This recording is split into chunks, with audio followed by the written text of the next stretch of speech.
So the abstract is the following. We will consider only expansions in the usual sense over the alphabet 0, 1 in some real base strictly bigger than 1. So I will not consider more general cases.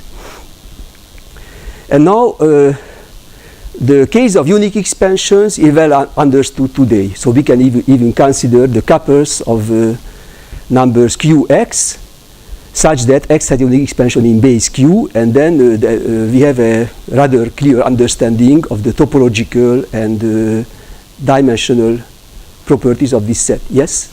Can you make precise where C's are? Where are the CIs? CIs are in the set 0, 1. So alphabet 0, 1. Yes, only 0 and 1. But much less is known about the set when x has exactly 2 expansions in base q.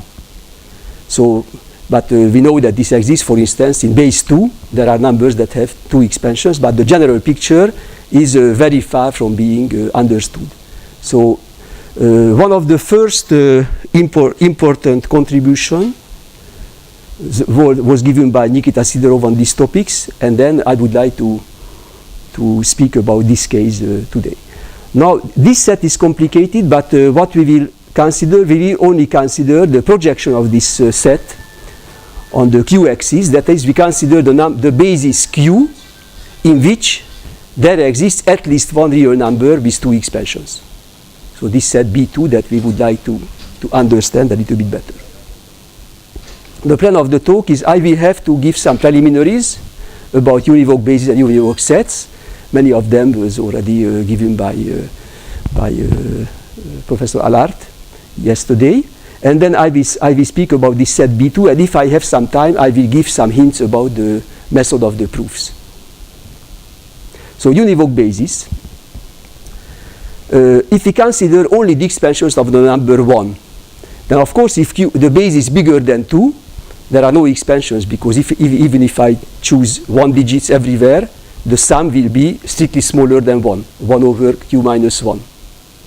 If q is equal to 2, in the usual binary expansions, then we have a unique expansion. We have to choose each digit equal to 1. And then, for instance, if we take a smaller base, for instance, the Fibonacci number, then there is a unique infinite expansion. This is 110 repeated periodically. But there are infinitely many other expansions, like 110 a finite number of times, and then 111, and then only zeros. But all these expansions are finite in the sense that they have a last 1 digit. So there is only one infinite expansion and many other finite expansions. Another case is the golden ratio base. Then it is similar. We have an infinite expansion 10 10 10, a periodical expansion, which is, in fact, it is even doubly infinite because its reflection 0 1 0 1 0 1 is also infinite. So it doesn't have a last 1 digit, it doesn't have a last 0 digit. And then there are infinitely many other expansions. For instance, 1 0 a finite number of times, then 1 1 and many zeros. These expansions are finite, they have a last 1 digit. And we also have 1 0 a finite number of times, then a 0, and then only once. This is an infinite expansion, but it is not doubly infinite because its reflection will have a last 1 digit. So we have an example when there is a unique expansion, an example when there is a unique infinite expansion, and an example when there is a unique doubly infinite expansion. We will see later that these examples are characteristic of important classes of bases. And on the other hand, if q is smaller than the golden ratio base, then x equal to 1 has a continuum of expansions. In fact, every number except the 0 and the 1 over q minus 1 has a continuum of different expansions. Now, let us denote by u the set of bases in which x equal to 1 has a unique expansion, like q equal to 2. And the first surprising discovery by Erdős, Horváth, and Jó was that this set contains other numbers than 2. And then it was investigated by several authors. And for instance, we know that this set is a Lebesgue null set, so it is a small set, but it has a continuum of elements. And also it has Hausdorff dimension 1. And then another result that I will need, that there is a smallest such univoc base, which I will denote by Q prime. And this is the positive solution of the equation tau 1 over Q plus tau 2 over Q square and so on equal to 1, where this is the truncated 2-more sequence.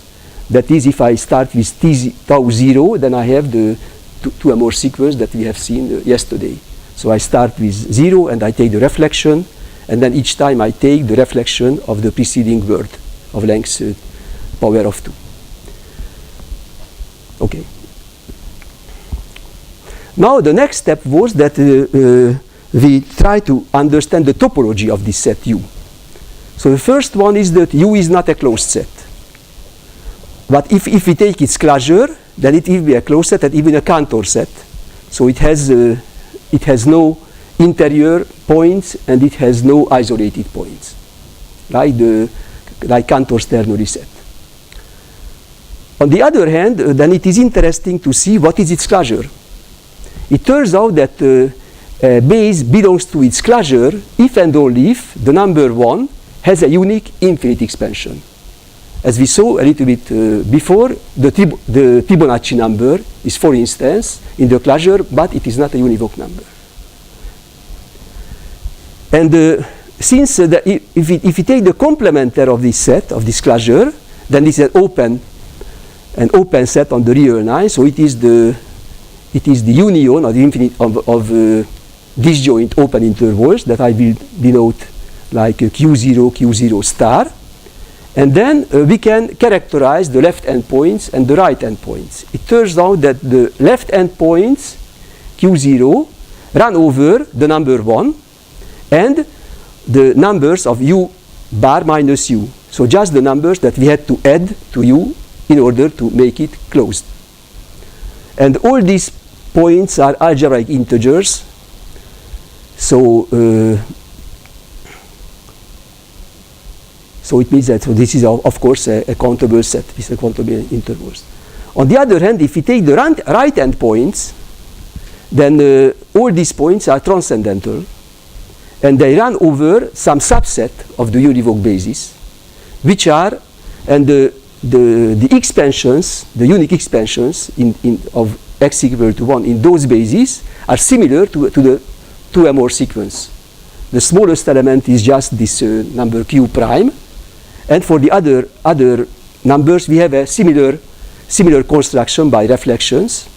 Only we do not start with the number 1, but with some different finite word. Okay. Now, since we have seen the univoc basis when we have a unique expansion, then its closure where there is a unique infinite expansion, then just by curiosity, we could introduce the set V of the basis when x equal to 1 has a unique doubly infinite expansion, like the golden ratio. And then we may try to understand its topology. Now, first of all, this is really a bigger set, like the golden ratio is a new member after U bar, and this is a closed set.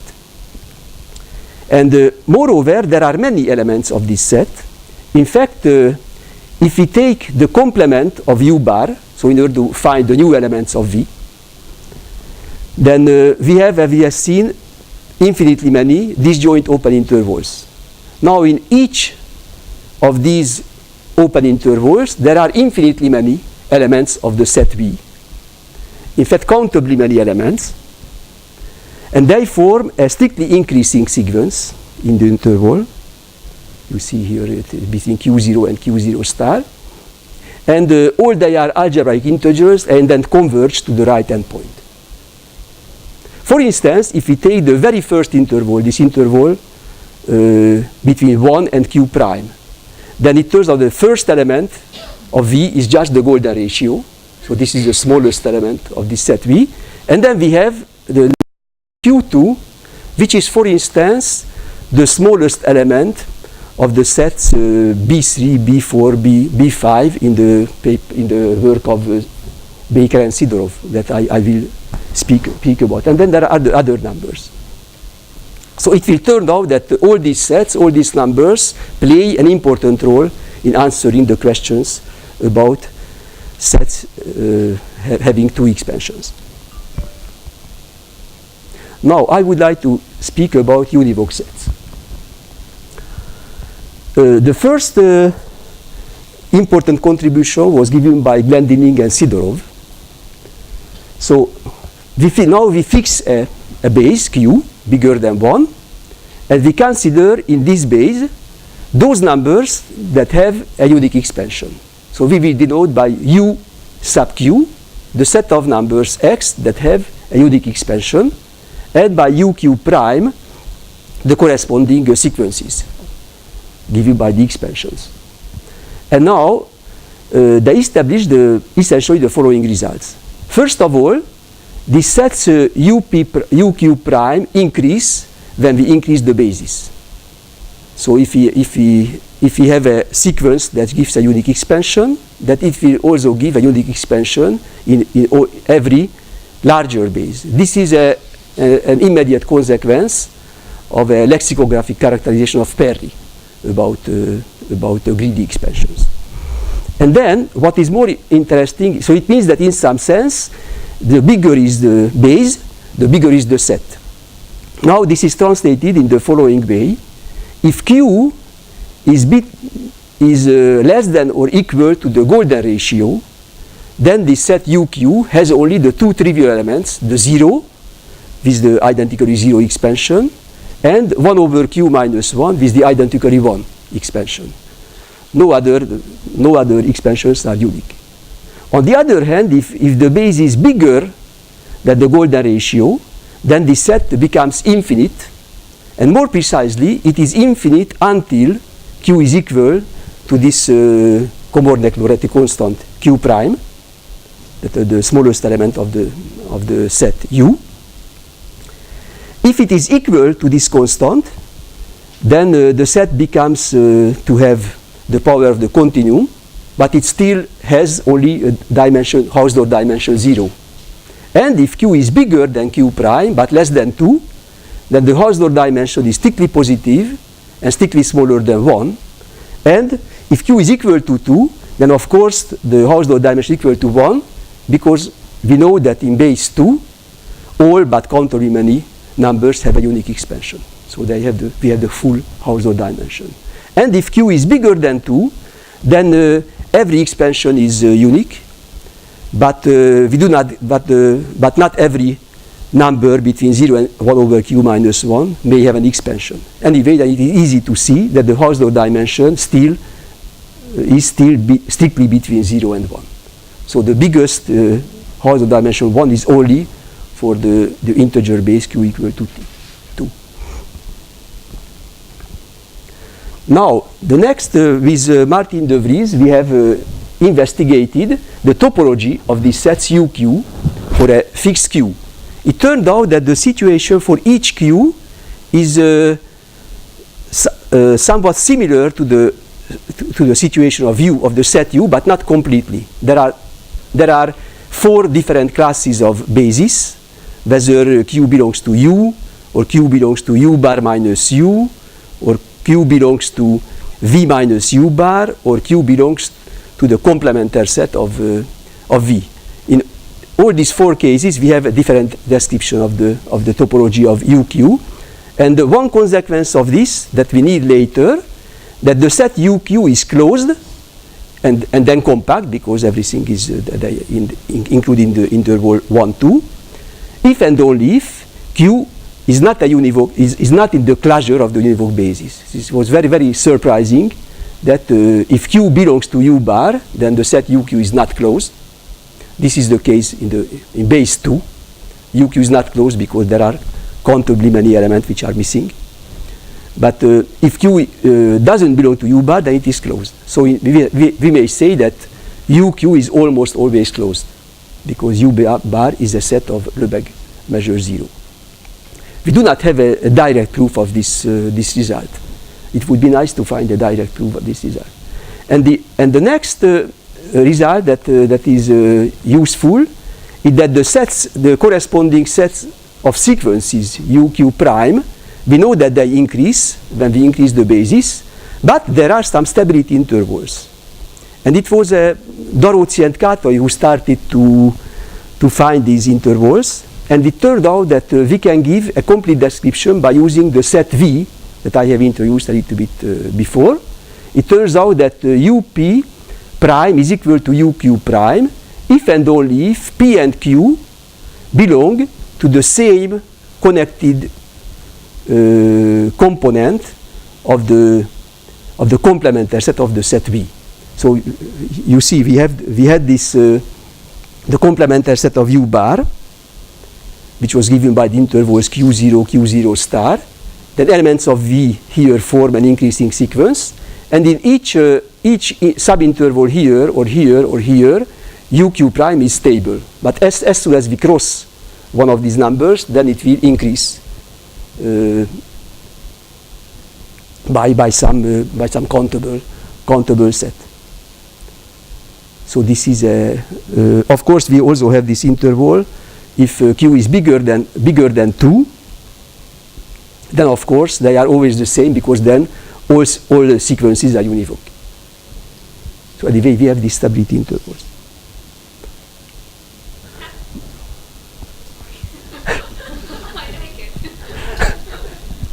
Yes, this is a Pisa staircase. Yeah, that's right, yeah. what? The Pisa devil staircase.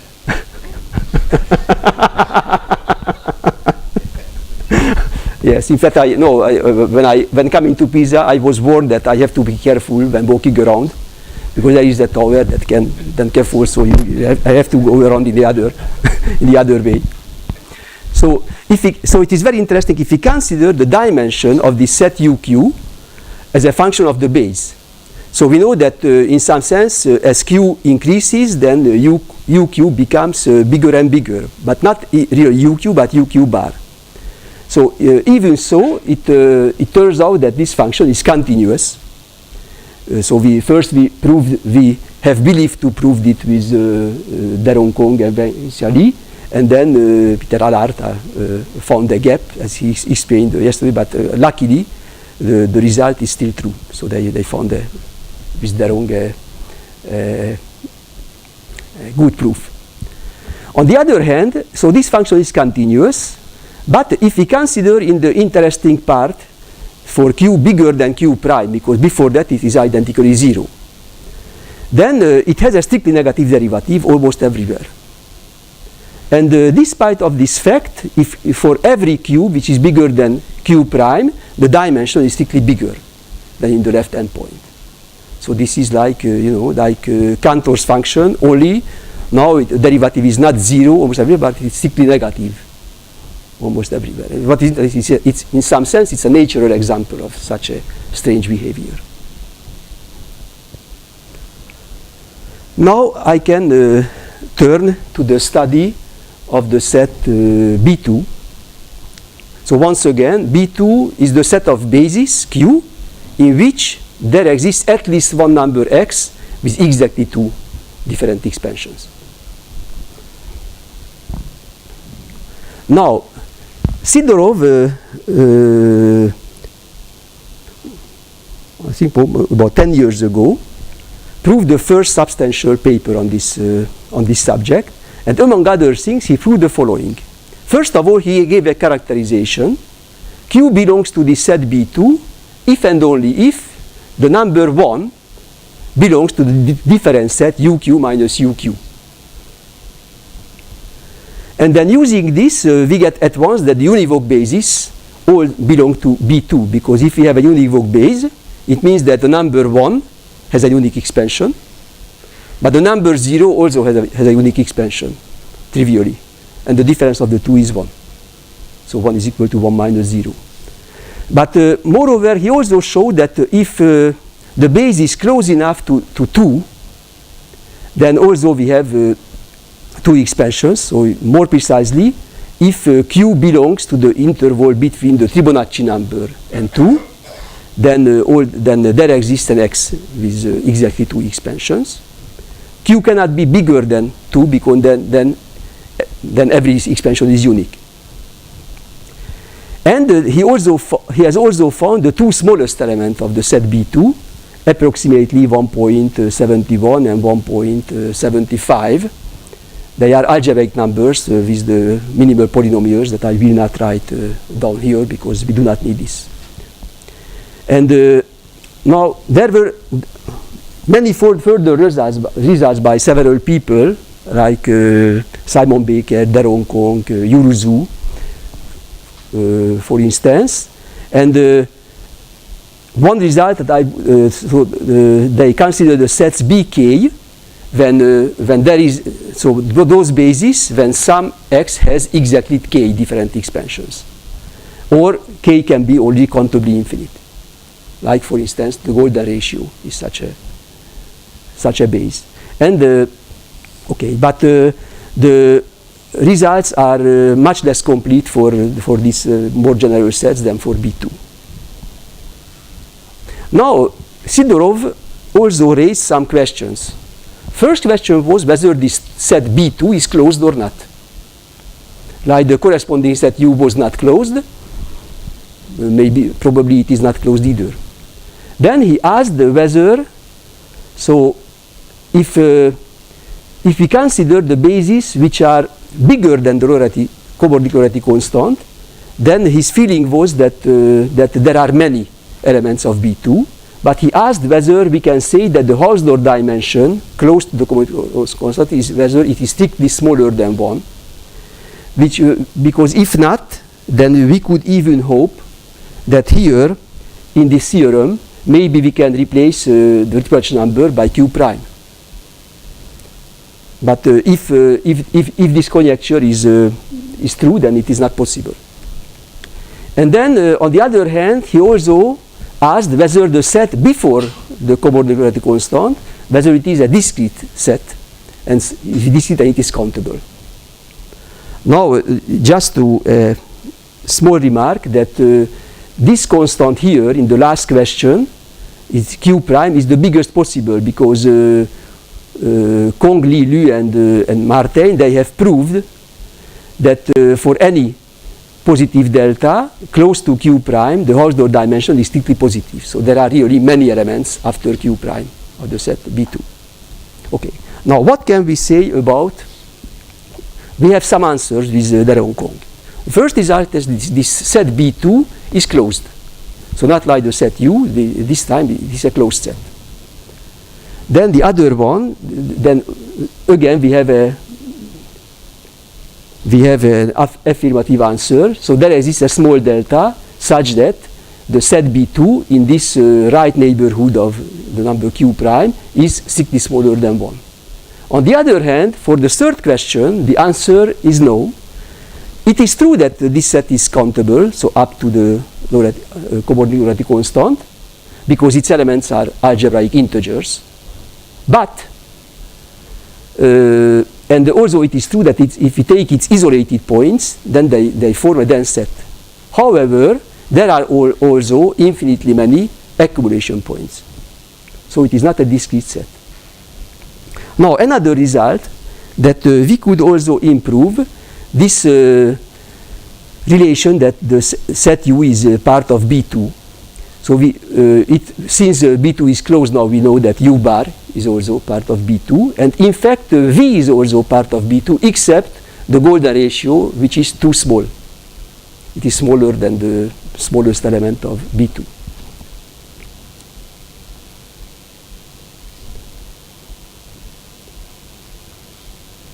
Now, once that we have infinitely many accumulation points up to the Komornik Lorentzi constant interval 1 Q prime, we can try to consider the set of these accumulation points. So let us consider all these higher order derived sets. So I start with B2, then B21 is the set of its accumulation points, B22 is the set of the accumulation points of B21, and so on. And so then it turns out that U bar is not only a subset of B2, but it is a subset of all these derived sets. It is not very surprising because U bar is a Cantor set. So it is the set of its accumulation points.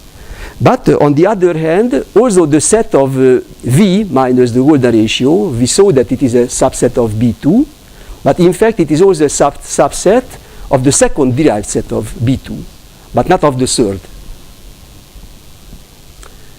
And on the other hand, if we consider these derived sets in the interval 1q prime, then all these derived sets have accumulation points. In other words, none of them is empty. And also the isolated points of each derived set are dense for all j. And now another thing, if we take the smallest element of these derived sets that are all closed, it turns out that when we take higher order derived sets, then the minimum of these sets will be bigger and bigger. And in fact, they will converge to the constant q prime. And the last result that I will quote is for this for this result. It is that the derived sets, all derived sets meet the interval 1q prime. In fact, more generally, all derived sets intersect every connected component q0, q0 star of the complementary set of U bar. So we have infinitely many intervals, and everywhere we have infinitely many elements of all derived sets. Now I would like to explain a little bit what there is a very close connection between this set V of bases where one has a unique doubly infinite expansion and the derived sets of B2, which is the following. So let us consider the first interval between 1 and q prime. And so then the elements of V form a strictly increasing sequence. The smallest one is the Golden ratio. Then we have this q2, q3, and so on. And now we have, in fact, two estimates of the minimum of the derived sets that the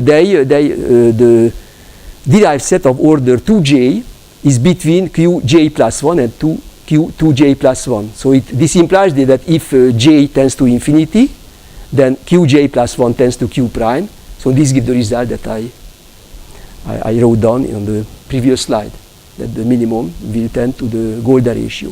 On the other hand, the minimum of B2 is something between q1 and q2. It is 1.71. But the minimum, the second smallest element of B2, we saw it is exactly this number q2. And it turns out that this q2 is not only the smallest element, but it is also the smallest accumulation point. And it is even the smallest second accumulation point of the set B2, but not of the third. And now maybe I recall now it is the result of Baker and Sidorov for this for the sets BK, when we have more than two expansions, that for them, all of them, the smallest element is this one, this Q2, the second smallest element of V. Which gives it's interesting, this connection with these sets V and sets with two expansions. Oh, it's nice. I would like to give some ideas of the proof. Unfortunately, they are very technical, so I cannot really explain. I had to struggle myself to understand again the proofs when I prepared to this talk. So, first of all, I mentioned that all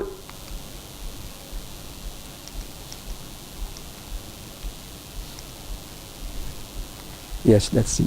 So we have seen that this inclusion was a consequence of the characteristic of Sidorov of B2 in this way. So it is what I did. Q is in U, then it means that U0 is of course have a unique expansion, and then since Q is equal to U, it means that 1 has a unique expansion, and then 1 is equal to 1 minus 0, it is UQ minus U, so and then this implies that Q is equal to B2. Now if we want to generalize this and to prove that even V minus the golden ratio belongs to the set B2, then we can follow the same idea. The only problem is that now it is a little bit more difficult to find two numbers in UQ whose difference is equal to 1. But this we can do by using the precise form of the greedy expansions of the elements of the set V. So it was in this way that we have to, but then it becomes technical, but luckily we have the precise description of the greedy expansions of these special numbers. Now the proof that B2 is closed. So we have to show that its complementary is open. Now it means that we have to show that if we take a Q outside of B2, then it has an open neighborhood that doesn't meet B2. Now we can assume that Q is bigger than the smallest element of B2, otherwise it is trivial. And since the golden ratio is smaller than this smallest element, then in that case we know that Q does not belong to V. But if Q does not belong to V, then it belongs to a stability interval P1, P2 that I mentioned a little bit before in my work with Martijn de Vries. So there is an open neighborhood of this base Q where the UP prime U does not depend on P in this interval, and also that for all P in this interval UP is compact because P is not in V, so it is not in U bar, so then we know that UQ is closed. And now since UQ is compact, then so we assume that Q is not in B2. By Sidorov it means that one doesn't belong to UQ minus UQ. But since UQ minus UQ is a compact set, it means that the distance of 1 from this set is strictly positive. Now, if P converges to Q, then UP converges to UQ in the Hausdorff metric. This is because of this stability condition, because we have the same sequences that define the sets UP and UQ. And since we have this convergence in Hausdorff metric, therefore the distance of 1 from UP minus UP also converges to distance of 1 from UQ minus UQ.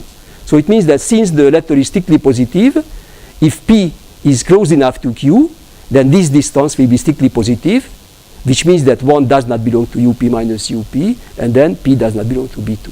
So this is the idea of the proof.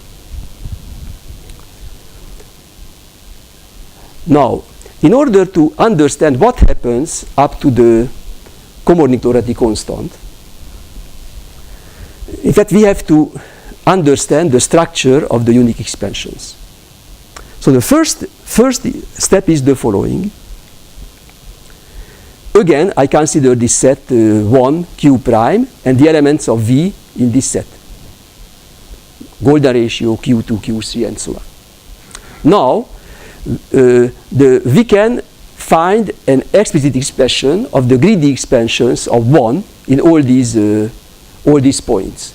The greedy expansion of 1 in the base Qn is starts with a finite word omega n, and then we have all these zeros, where for Q0 it is 1 because it is 1, 0, 0, 0, 1 over 1 plus 0 over 1 square plus 0 over 1 to the cube, and so on is equal to 1.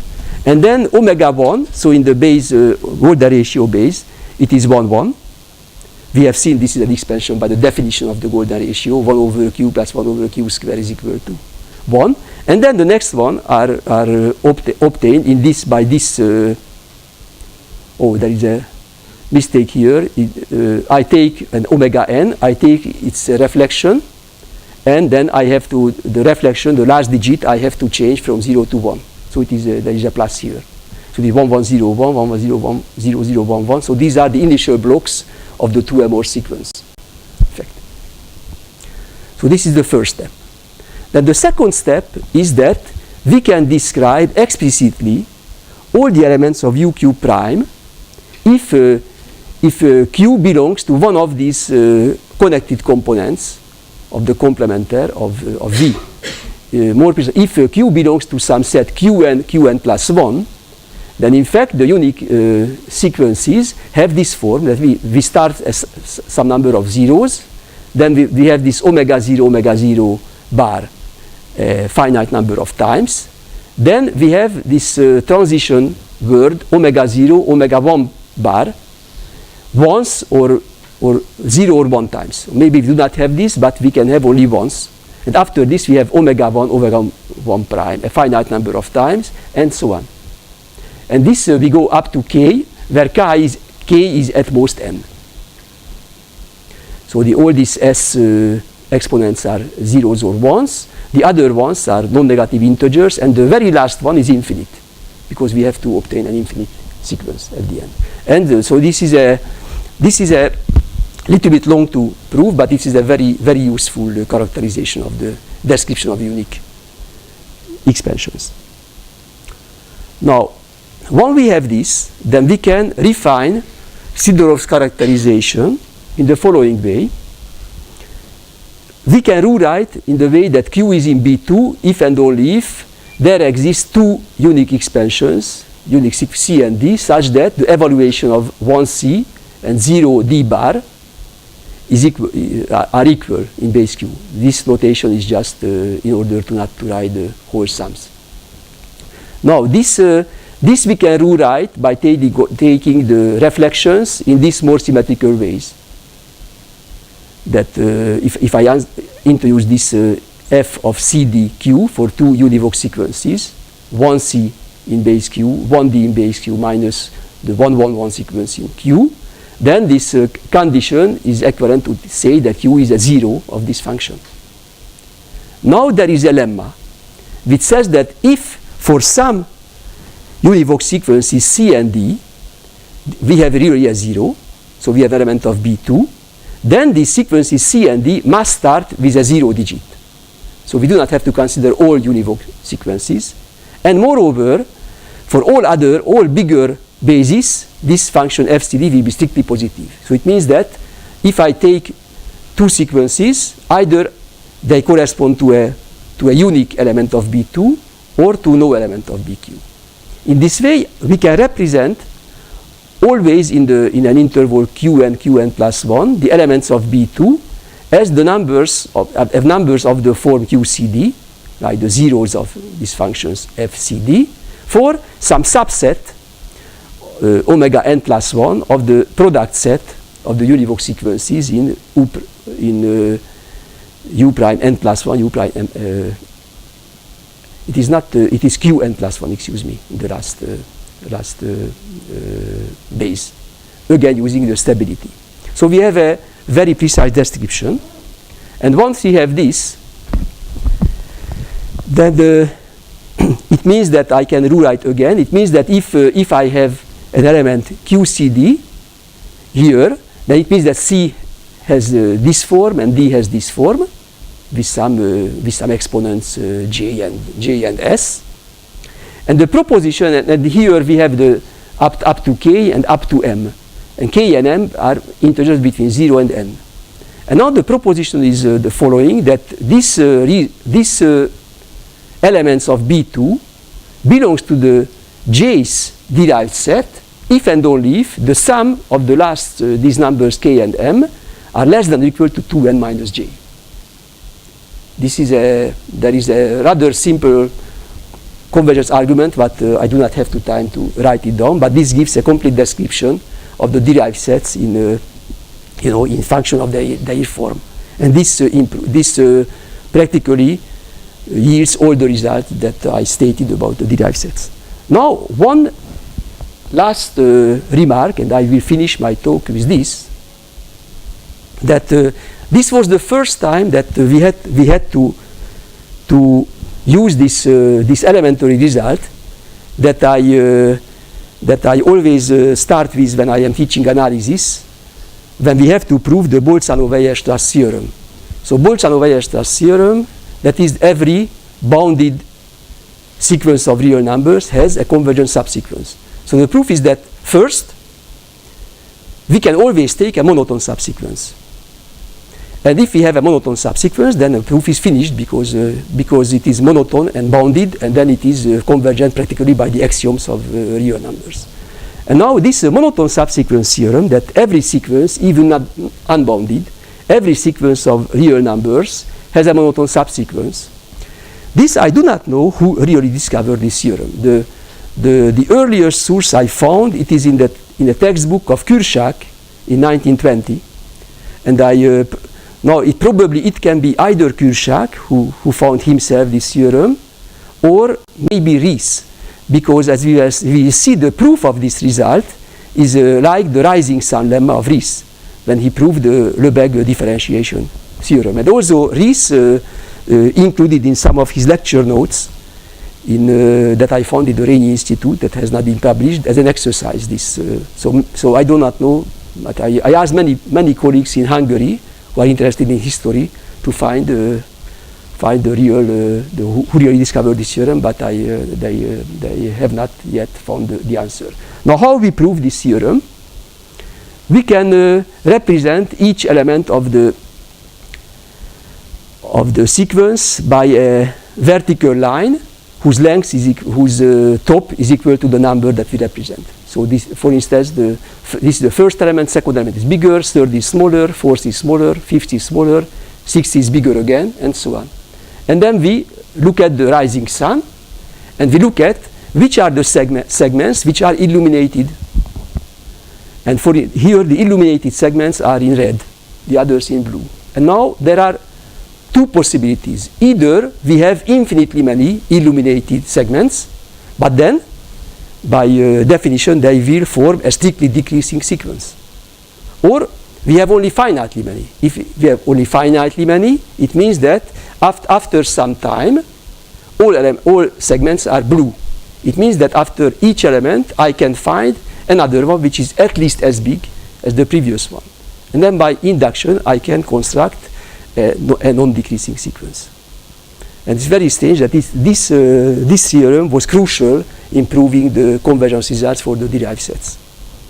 So thank you very much for your attention.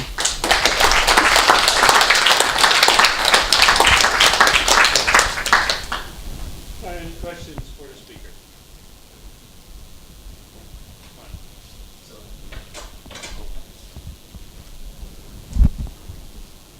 So what can you say about the sets BK for k greater than or equal to 3? More or less what I know from your paper. Nothing more. Okay. It's completely so nothing more. Any others? I have one question either for you or for Simon. Does anyone know of a base that belongs to B3 but not to B4, or the other way? It is for him.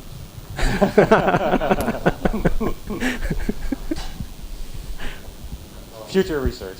Okay. No other questions? Then let's thank the speaker one more time. Thank you.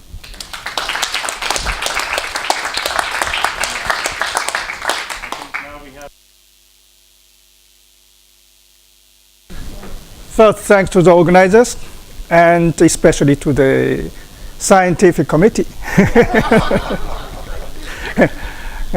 I'm happy to know Cole a long time ago in Delft. Okay, and today I will talk about something which is surely related to dynamics. There are some numbers, of course, and there are a little expansion. They are the expansion. Okay. I'm happy here to know that Professor Robinson is there, because when before coming I don't know he will there, because the main result I will present is a kind of a generalization of his result. So I start by the problems and the motivations, and then I present you two kind of spectral theory, and which is used to state the results. Okay. So I start with very simple notions and very basic elementary. So if you take two sequences for complex numbers, and we say that they are orthogonal if the following Cesaro means equals to 0. So it is not inner product, but we say that they are orthogonal. And later, I will emphasize one of these sequences. So I change the name of AN to WN. W means weight. Okay. So given a weight, and if you have a topological dynamic system, xt, topological means x is a compact metric and t is continuous. And if you take a continuous function, we say that the weight is orthogonal to the function. Of course, related to the dynamics. If the weight is orthogonal to all realizations by this function related to the dynamics. And further, if you can say that the sequence is orthogonal to the dynamics. In this case, you ask the orthogonality for all functions and all points. Okay? So, two questions. The first one, given dynamics, which weight is orthogonal to it? And given sequences, given weights, what are the dynamics orthogonal to this weight? And we can ask some question more concrete. If you consider a class of polynomials, here by polynomials means exponential polynomials, of real polynomials, of certain bounded by some degree. Okay, so for example, I take all polynomials of degree less than or equal to d, and find functions in some dynamics. We ask that all realization of that function is orthogonal to all these polynomials. Okay, that's the question. Because this is a very special conference, so I mentioned a uniform distribution, and we can use this orthogonality notion to say to express the Y theorem. So a sequence of real numbers is uniformly distributed. So that means if you can take the exponential and take some power, so that means this sequence is orthogonal to the constant sequences. And then usually to be uniform distribution is not too much required something. It's easy to satisfy this. But to be orthogonal to polynomials, I think it's more. For example, usually if your sequence is uniformly distributed, it is not orthogonal to linear polynomial phrases. That means usually this is not true if x is uniformly distributed.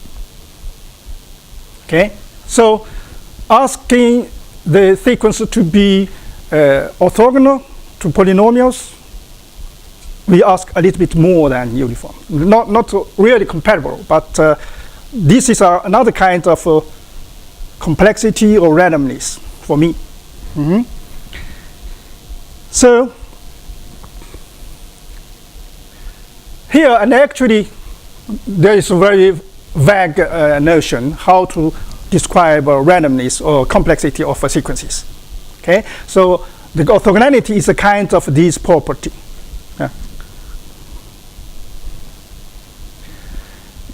So let's look at an example of sequences, the Mobius sequences, the Mobius function.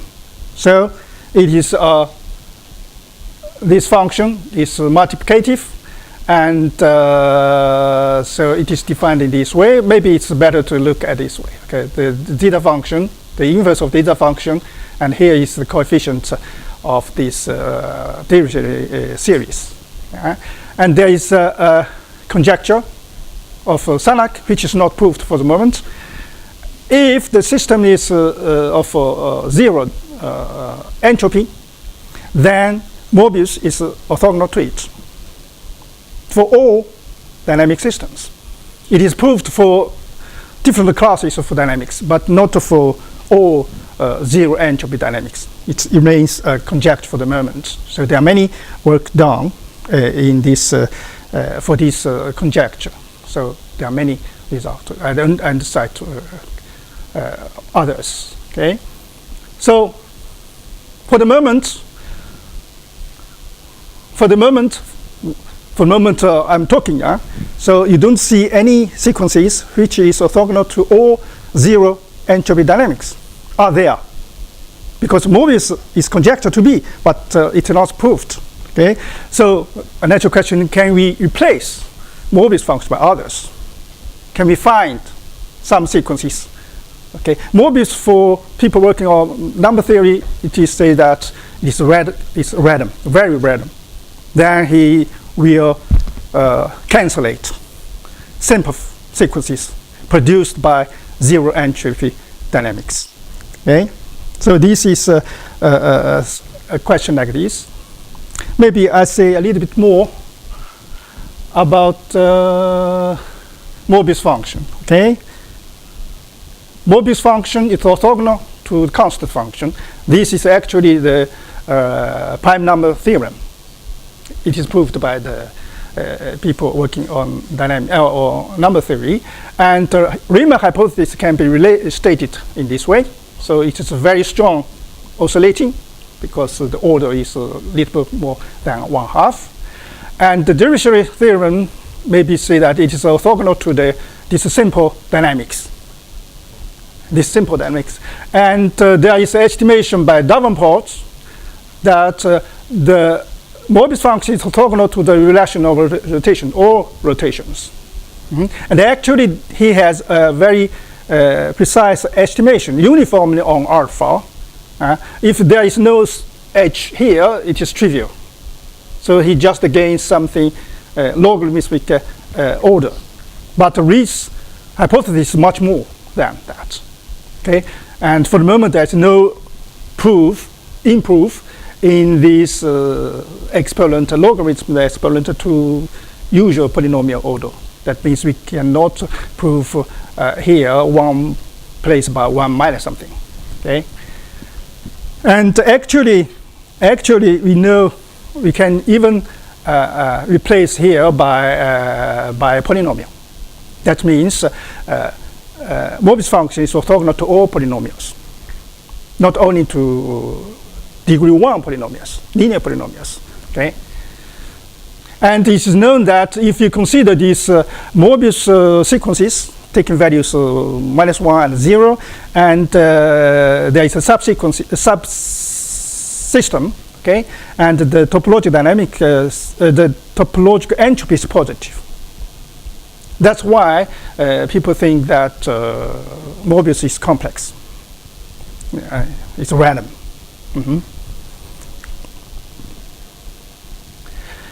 And actually, there are sequences which can replace Mobius function. Okay, and actually, for almost all beta bigger than 1, these sequences can replace Mobius sequences in the Sanak conjecture. That means these sequences are orthogonal to all zero entropy topological dynamic systems. And the main thing is not that. The main thing is that, okay, for sequences Z having this property, or replacing, you just need to show that the sequences translated by different A is integers. So it is a different translation and different powers of these sequences. They are all multi-correlated. That's stronger than the property required by the Shannon conjecture. Okay, and actually this is the so-called Scuola property. So Scuola property implies Shannon property. That is proved by Scuola. And actually the first consideration of these kind of things is by a group of people from Rouen and some Polonia. And using the same criterion, you can also say if NK is very lacunary in this sense, and then this sequence can also replace almost every alpha. It is a good one. It's a good one. But there is a question: can you construct a concrete one which has the Shannon property, like a normal number? Okay, construct a concrete one, or like transcendental numbers given by Liouville. Liouville is concrete. Okay, but here can we construct a concrete one?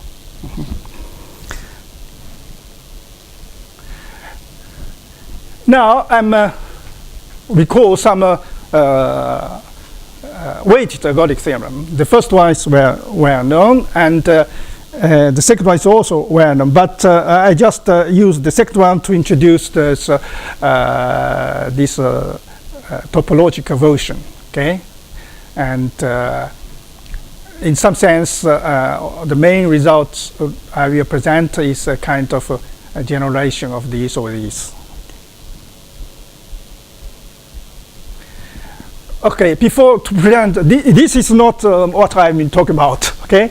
But I just mentioned, and this kind of property produced by Davenport can guarantee that the weight is good for ergodic theorem. For example, here, if you have a weight, and this weight, if the weight have this property, the Davenport property, with some kind of exponent here, if this exponent is larger than 1/2, then for any dynamic system, measure theoretical, for any integral function, and the weighted average converges almost everywhere to 0. And it was also confirmed by Shannon for Morbius function. Of course, Morbius function can have this property. Okay, and there was a proof by this group of people, but only for the Morbius function. But if you examine their proof, you can see that it works for any sequences with this exponent larger than 1. So here I just improved this from 1 to 1/2. And there are many such sequences. So if you IID sequences, central right IID, so every has this property. And if you have a dynamic system expanding and you have Gibbs measure, and the realization under this condition, almost every realization has the Davenport property.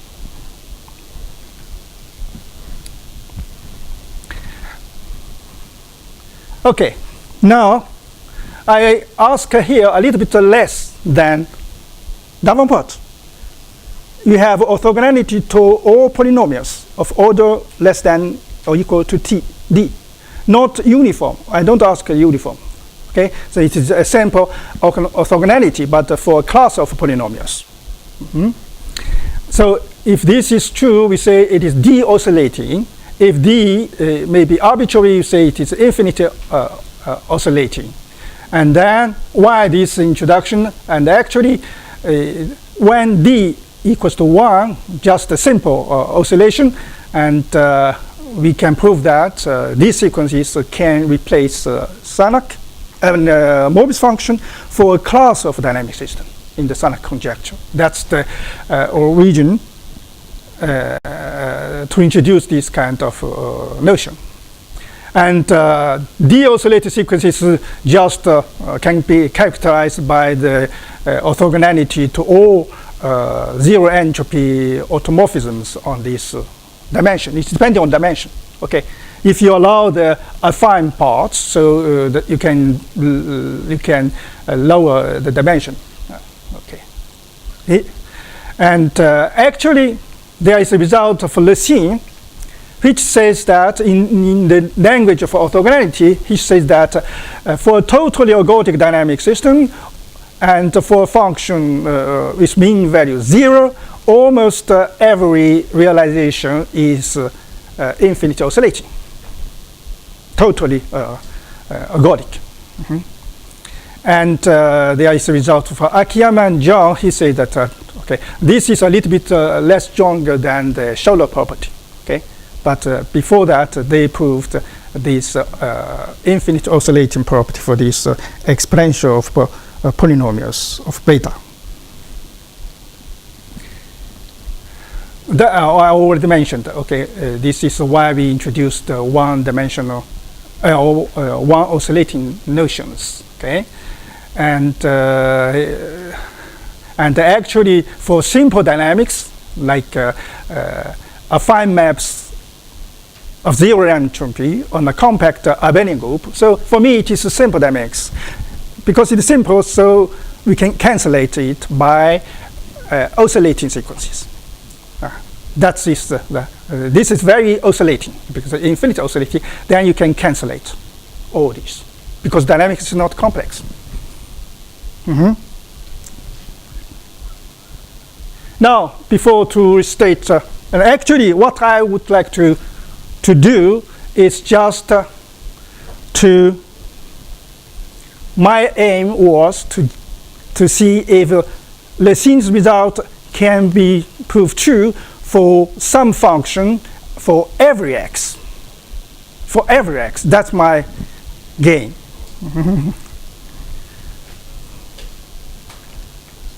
So there are two notions of spectrum. Okay, let's consider topological transitive dynamic system, and you consider all functions of modulo 1. So this is a group, and the eigenvalues is a group. Eigenvalues is constant, the constant functions. So you consider as a group, and then you can inductively define generalized eigenfunctions. That means suppose k equals to 1, k equals to 1, so it is eigenfunction. Okay. K equals to 0 is eigenvalue. Okay, eigenvalue, eigenfunction, and then second order eigenfunction. That means Tf equals to f. If you put f on the other side, f times one order eigenfunction. So eigenfunction of order 1 plays role of eigenvalue for the next level. And you can continue in this way, and then you have a sequence of these generalized eigenfunctions, and the notion of if all these eigenfunctions generated the space, then the dynamic system is called quasi-discrete, has quasi-discrete spectrum. Okay, for me it is also simple dynamic systems. Okay. And here I just mentioned the year. It was 65, and before there is Abramov's ergodic dynamic version. So you can just repeat. Okay, but actually the notion of generalized eigenfunctions is introduced by Vilmos and von Neumann. At that time they only use these to detect that some dynamic systems are not isomorphic if they have different generalized eigenvalues. Now that's the starting point. So if you consider uniquely ergodic dynamic systems, the unique measure is nu. If lambda is not discontinuous eigenvalue, so it is. So this means discontinuous eigenvalue. This is eigenvalues in the measure theoretical theory, and G is continuous eigenvalues. Sometimes there's no. Okay, this set is empty, but sometimes there is not empty. So if this is not empty, you have to avoid it. So if lambda is not fall in this set, And if f is continuous, the limit exists for every x. For every x. And actually, the convergence is uniform in x. And the limit is projection on the eigenspace. So if f is orthogonal to eigenfunctions, the limit is 0. That's good. So we find a function. All these realizations are orthogonal to linear polynomials. To linear polynomials. And now I would like to find systems and functions such that we have d oscillation. Here is a 1 oscillating. The realization are 1 oscillating. And then, okay, maybe I come back to the proof. This is a proof of this theorem of Professor Robinson. And now let's state the results. Let x topological, and k is a fixed integer. And suppose that all these are uniquely ergodic, so totally uniquely ergodic. Okay. And if all the eigenfunctions in the theoretical measures of X3 are continuous, so there is no discontinuous. Okay, eigenfunctions or generalized eigenfunctions, all these are continuous. Then for any function, the following are equivalent. So f is orthogonal to kth generalized eigenfunctions. If I nullify, so for any x, you have the convergence. But this convergence is uniform on polynomials. All polynomials. And even it is uniform on x and uniform on these parameter polynomials. So An example of such a I have give you an example. Okay. Yes. So I skip for the moment. This example. So maybe I just like this example, okay? And then I come back to the general, a little bit general case. So you consider Heisenberg group, okay? And this discrete subgroup. And then you have this homogeneous space, the quotient space. And if you consider this fixed point, so you will translate by this one. And suppose that alpha, beta are irrational, no more than irrational. Those, all these are Q independent. Then the dynamic system is ergodic.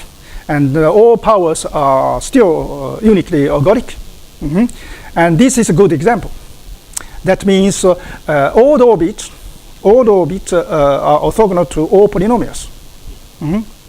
And an example, still a concrete example, that is if you take this function, it doesn't depend on the first two coordinates, just depending on the third one, because this function is orthogonal to eigenfunctions.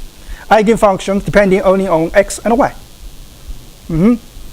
And then if you look at the orbit of this dynamic system, starting from 0, you find on the direction of z just these sequences. So here is alpha n times the integer parts of beta n. And these sequences for any such alpha beta are infinitely oscillating. This is the example. And let's come back to, yes, I mentioned that the eigenfunctions for this is just these functions.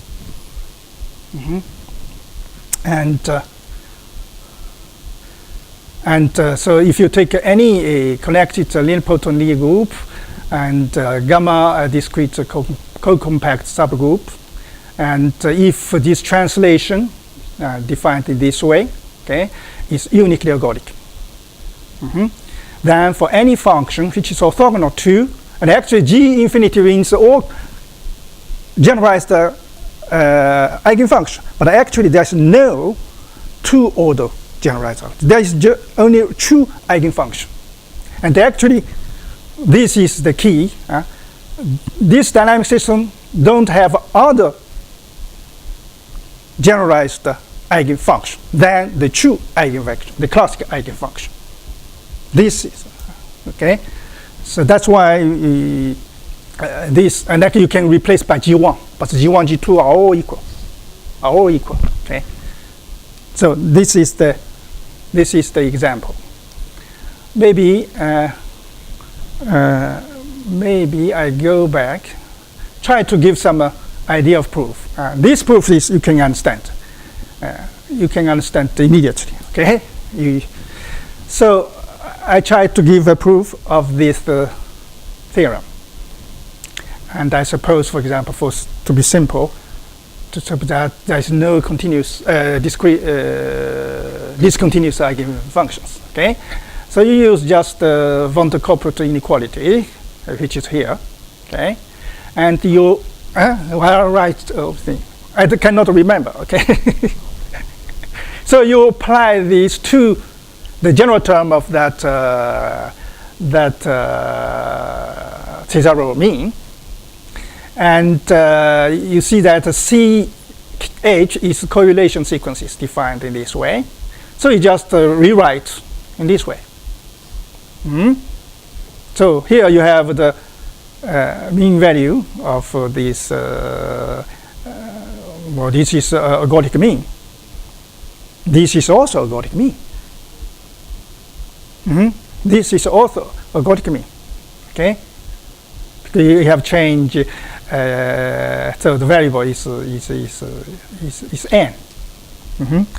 So. Because the system is uniquely ergodic, so for any continuous function, this kind of mean the limit exists, and actually the limit is the Fourier coefficients of the spectral measure. Okay, so first let n tends to infinity, so you get the limit, and here you change the limit and then you write in different way, and then you will let h tends to infinity. H was between 0 and n, any fixed h. And then here, this term is tends to 0. And now you analyze this sum, you can see that this is small only when alpha plus t is integer.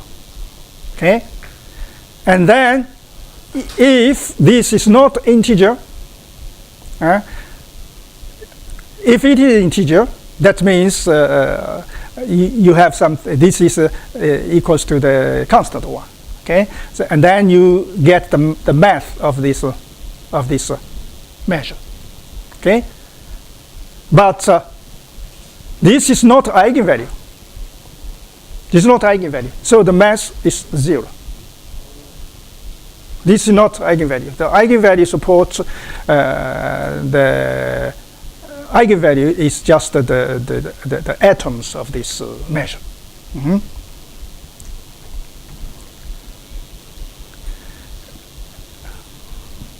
Now, I sketch because it is a very long proof by induction. Very long proof induction. Just one induction, but in induction you have induction. Okay, and so the first step is Warren's theorem. And the second one, you use induction on K. Here you have to consider all dynamic systems which satisfy all dynamic systems which satisfy all these conditions, and you have the result. So, okay, because you have to change the dynamics in your proof, not this fixed dynamics. You have to construct a new dynamics.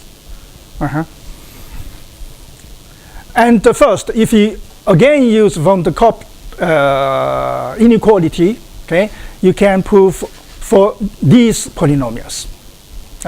So the leading coefficients alpha is for the moment I assume that it is not an eigenvalue. So even the powers are not eigenvalue.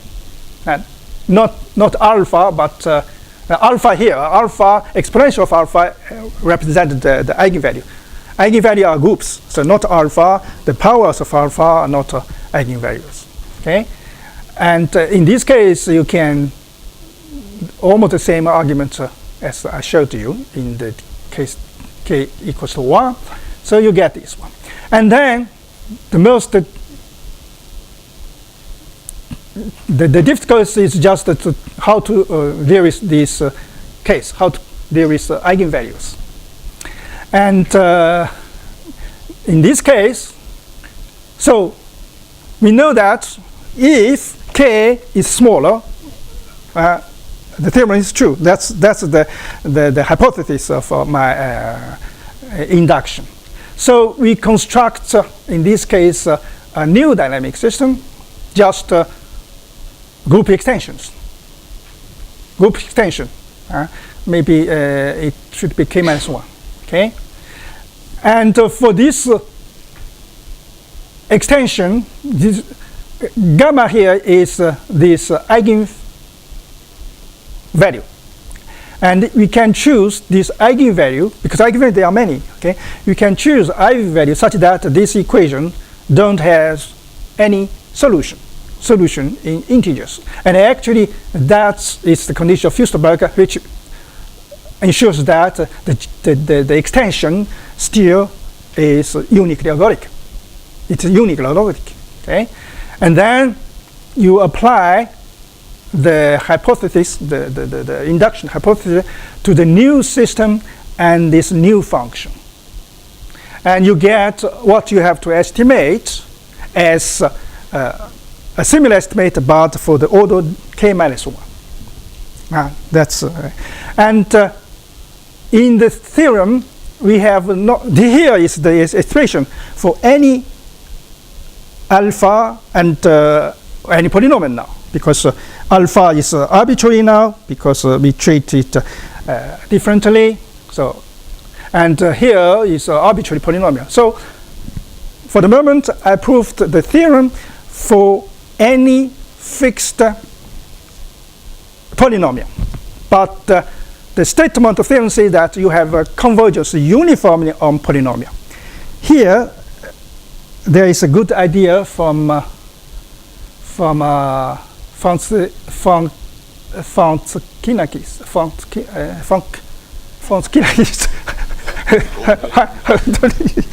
Okay. So I just state a very simple version, not a complicated version. Okay. Here you see the game. The goal is to prove this kind of estimation uniform on alpha. That means I'm treating for linear polynomials, but uniform on alpha. And here is a kind of individual convergence for alpha given. And actually, if you get this one, you get immediately this one. Okay? And and actually, it is true for any Banach space, for any sequences in the Banach space. Okay? What that means? That means you take a big M, so you cut your sequences, and you take a mean value on these blocks. You consider the blocks, okay, and then you just estimate if the blocks are small in Cesaro mean. And actually, this kind of argument allows you to pass from an individual limit to uniform limit. The idea, okay, but for general it's more complicated, but the idea is just this. Okay, I finish with some question. Okay. What I ask it to be de-oscillating is just you have for fixed t, this guy is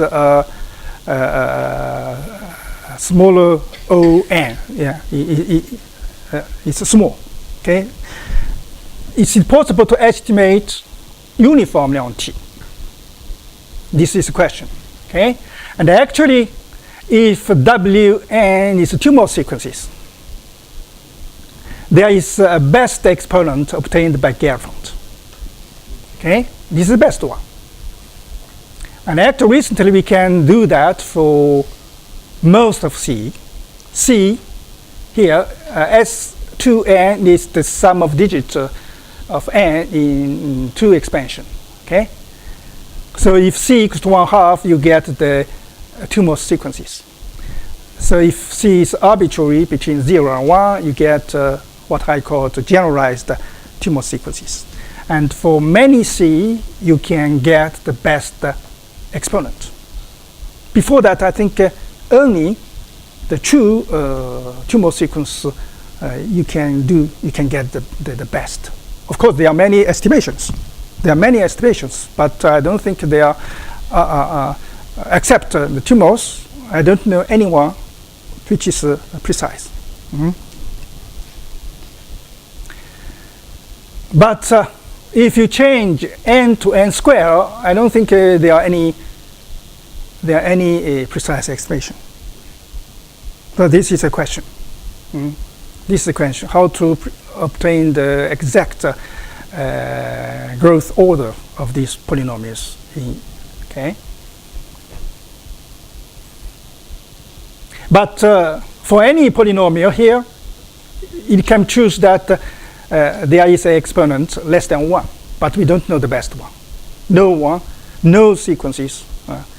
Even for 2 most, we don't know the best exponent when n becomes m squared. Okay. Okay. Kama asked me examples. I don't have many examples. You have data examples. So I ask if there are other examples.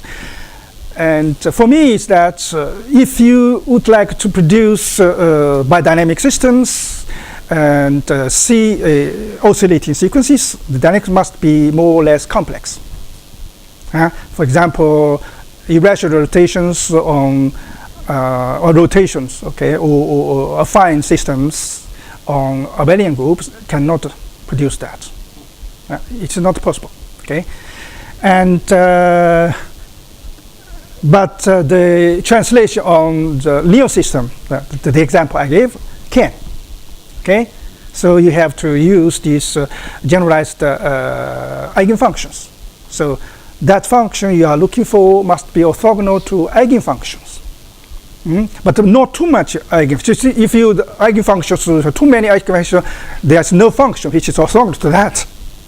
Okay, so the system is complex means that there are not many generalized eigenfunctions. Okay, so I don't know if you consider the relational rotation and this kind of extension, but if H is affine, so it's not complicated. It's not complex. So if H is nonlinear, such system is complex or not. Complex, that means there is not many generalized eigenfunction. That's my question. I don't know. Okay. And now I ask the opposite of Salak conjecture. Salak conjecture that means that Morbius function is random. Then it cancelates all zero entropy system. Now, if you have a positive entropy system, there are no such sequences. There is no sequences which cancellate positive dynamic system, a positive entropy dynamic system. That means there is no W such that for this given system, for any function f continuous, for any point x, the limit is 0. Okay? I don't know. This is my conjecture because I can prove that's true for this system. For this system, that's no. For this system, that's no. It's not complicated. Okay? For this system, that's no. And another explanation for this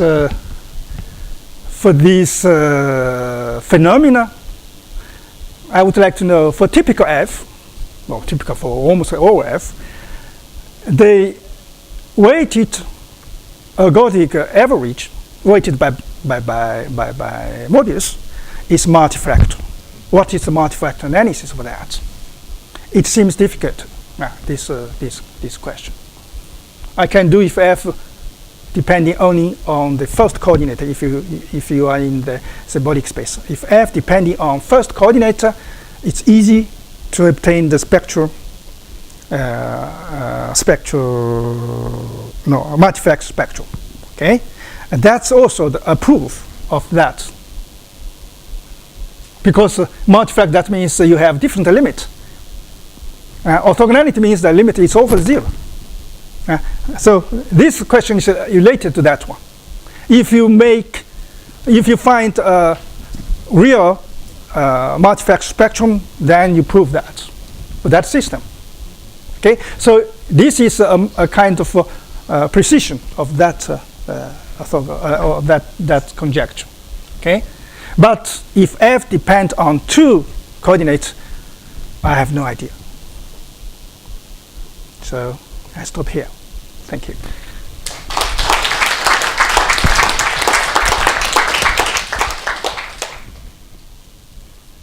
Questions?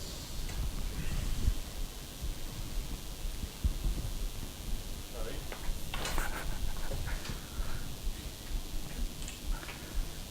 Is it on? Yeah.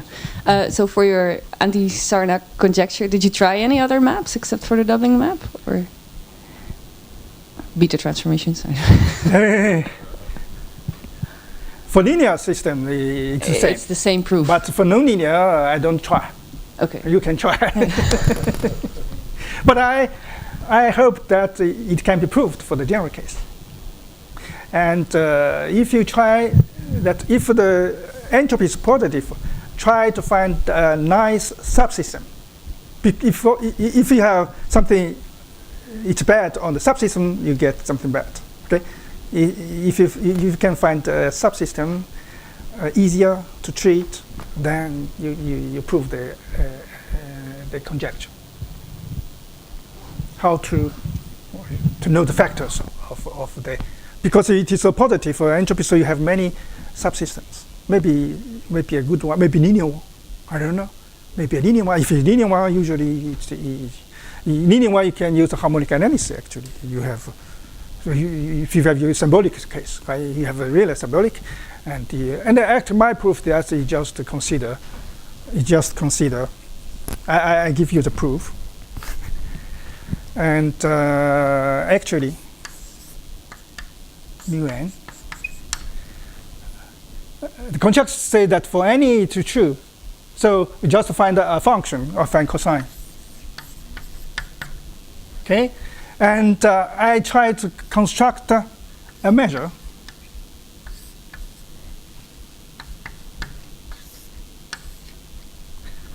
which this is the new variable.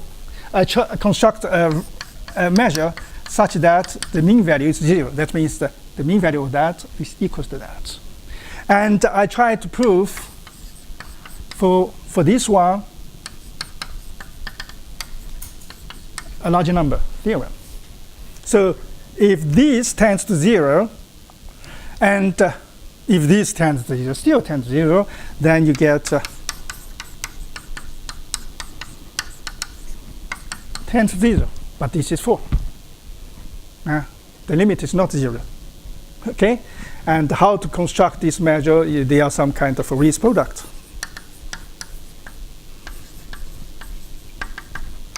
From harmonic analysis. And this proposal is just guide these things.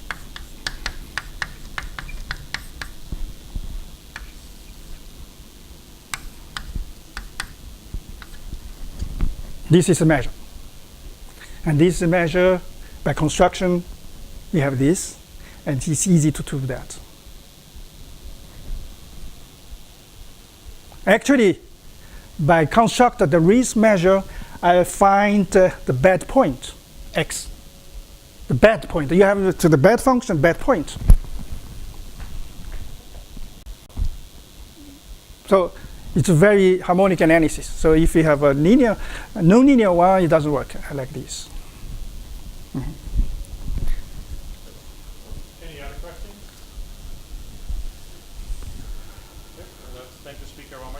Thank you.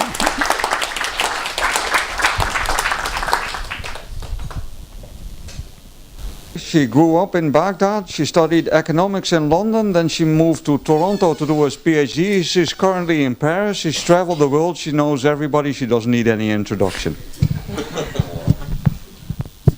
Thank you, Robert. And I would like to thank the scientific committee, because actually it's because of the scientific committee that this talk is happening.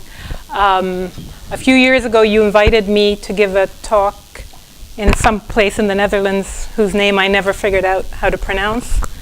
And while I was on the train, I'm preparing this talk, another talk, I thought of a question, and the answer is actually this talk. Okay, so thank you. And the other thing I should say is, it's been 60 years since Renyi's article, but this talk is about an article that came up 50 years ago. So Cobham's, it's based on Cobham's article on uniform tag sequences, and it is joint work with Eric Rowland. Okay, so this is not the question I asked on the train, but this is a motivation, one motivation, there's two. So you have a dynamical system, so sigma here is usually my shift, and you have another transformation acting on the space, x. So here it's phi, and the question is what sets in x are invariant under the shift or sigma and phi, or what measures are jointly invariant under sigma and phi. And today's talk, my space is fp to the z, and so I think of that as a group. So fp is a finite group, a finite field on p elements, and you can add two infinite sequences with entries in fp component-wise, k mod p. Okay? And so the sigma is really is the shift, and phi is a linear cellular automaton. So what is that? So you know that as a kind of a sliding block code. So it's a sliding block code with a left radius L and a right radius R. And the special form of the sliding block code is it's actually fp linear. Okay? So you look to your neighbors to the left, you put weights in front of them that belong to the finite field, and you add them up. Okay? And so if you have such a linear cellular automaton, you can define the generating polynomial, and it's a Laurent polynomial in x and x inverse. Okay? So the most famous example is Le Drapier. Okay, so it's just, so the sliding block code is just addition of the entry where you are to the entry to your right. Okay? So its generating polynomial is 1 plus x inverse. Okay, so the motivation is what are the measures that are invariant under the shift and such a linear cellular automaton, and I worked on this many years ago. So one way to produce such measures is to, you start off with a measure which is shift invariant. Okay, so that would be mu, and then you average it, and you ask yourself, what's a weak star limit of the average? And so, pictorially, what's happening? I'll define what this is. This is a space-time diagram.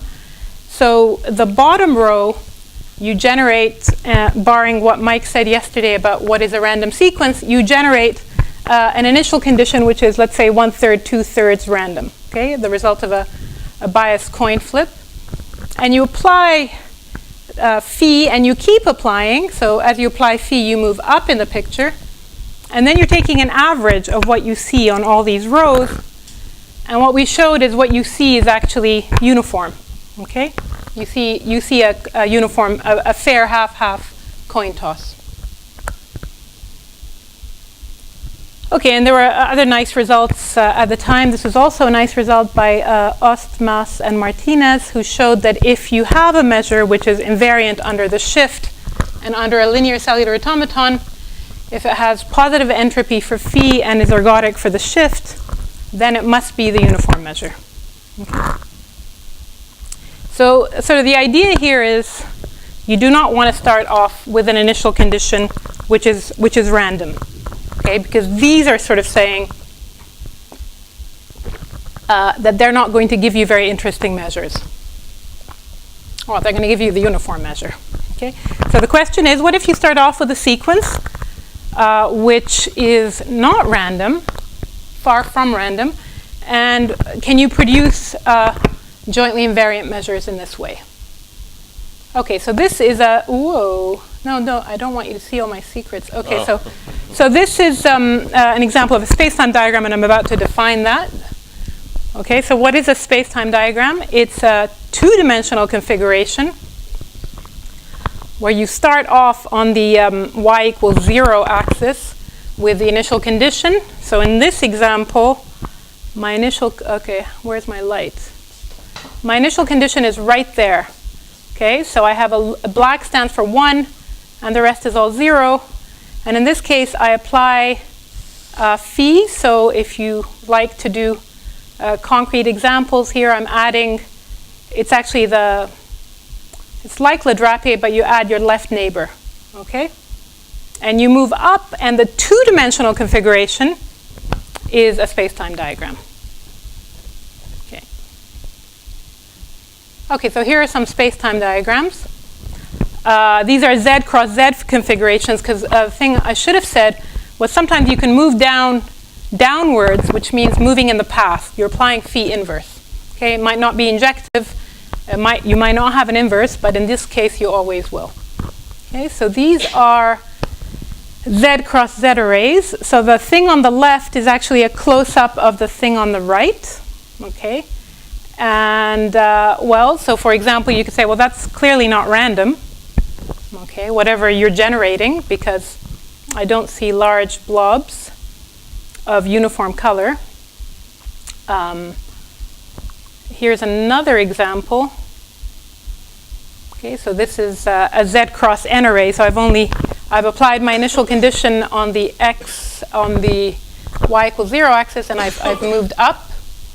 Okay, and so this brings me to my second motivation. So these guys are all different, right? These are all space-time diagrams actually acting on different cellular automata, but you can fix a cellular automata and ask yourself, okay, what is the space of all space-time diagrams for that one fixed cellular automaton look like?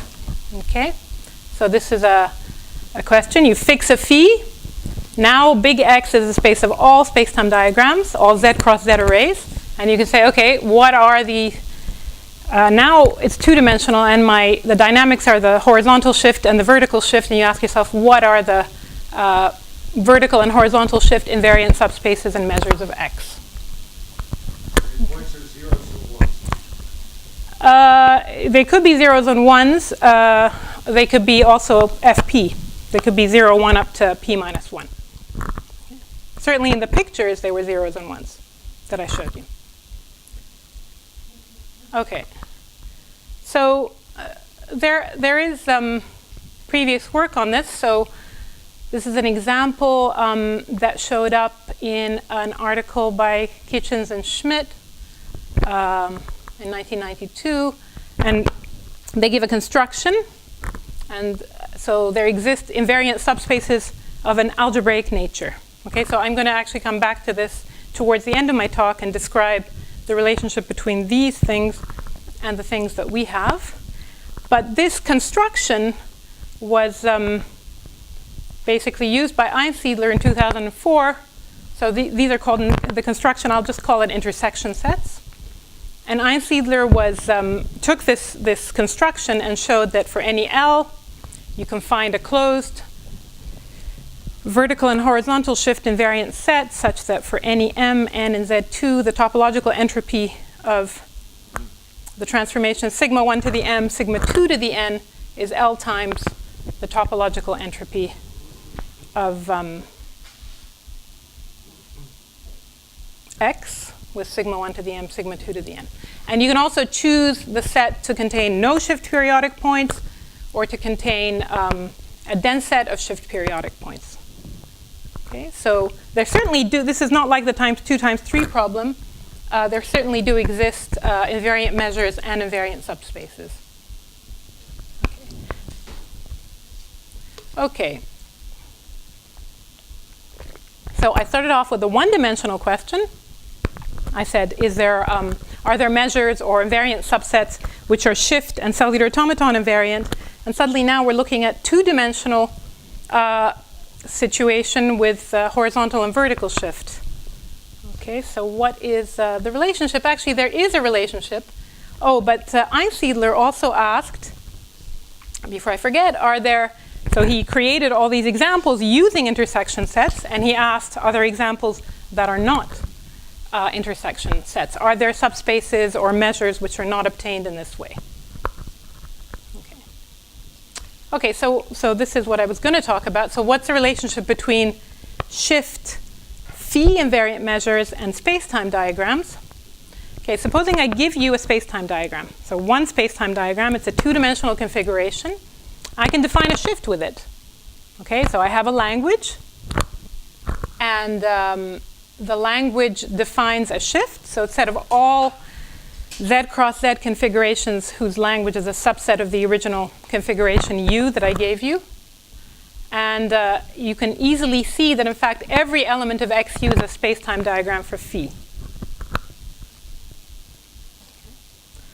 Okay, so now I have a X sub U is a two-dimensional shift. Supposing I just project onto the x-axis. Okay, so I take a two-dimensional configuration and I just project onto this two-dimensional configuration at the point Z cross 0. And basically, if you have a shift invariant measure on your two-dimensional shift, you can pull it back and get a measure which is invariant under the left shift and the cellular automaton. Okay, because in your two-dimensional shift, what is your cellular automaton doing? It's moving upwards. Okay, that's how you get the n plus first row. From the nth row, you're applying phi. So the vertical shift is basically the cellular automaton. Okay, so that's the link between these two things. You can look for shift invariant measures. You can look for shift invariant measures, horizontal shift and vertical shift invariant measures on the space of space-time diagrams, and that will actually give you shift and phi invariant measures on a one-dimensional space. Okay, so that's why we're going to jump from one thing to the other. Okay, so remember, to get a space-time diagram, a Z cross Z array, you need initial conditions. Okay, and so this is just a lemma telling you where to put the initial conditions so that you generate a Z cross Z array. Okay, so all this is saying, something making noise. All this is saying is if you want to generate a Z cross Z array, well, if you specify what's on the y equals 0 axis, the cellular automaton will generate everything this way. Okay, so that's good.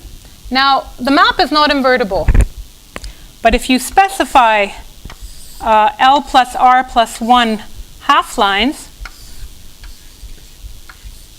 L plus R minus 1 half lines, so here also you have to put initial conditions, then this is actually also specified.